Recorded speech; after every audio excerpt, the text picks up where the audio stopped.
In today's video, I'm going to teach you how to fork a project in Replit. If you're new to using Replit or just looking to expand your skills, this step-by-step guide will offer you a clear understanding of how to create your own version of a project that you can edit independently. So let's get started. First things first, you'll need to log into your Replit account. If you don't have an account, make sure to set one up. It's both free and straightforward. Once you're logged in, take a moment to familiarize yourself with the interface, especially if it's your first visit. Next, navigate to the project that you want to fork. You can easily find your existing projects in the Apps section. Just take a look around until you see the specific project you're interested in.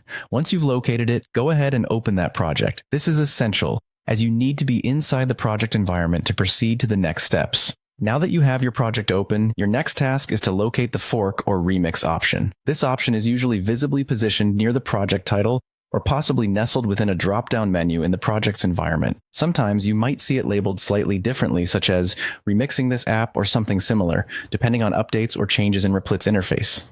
Once you've found it, click on the Fork or Remix button.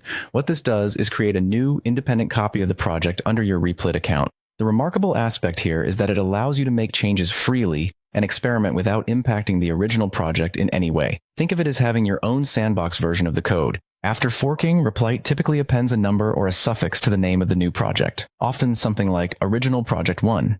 While this helps keep things organized, you might want to rename the forked project to something more descriptive or meaningful to you. This is optional but can be helpful, especially if you plan on working with multiple forked projects or need better organization.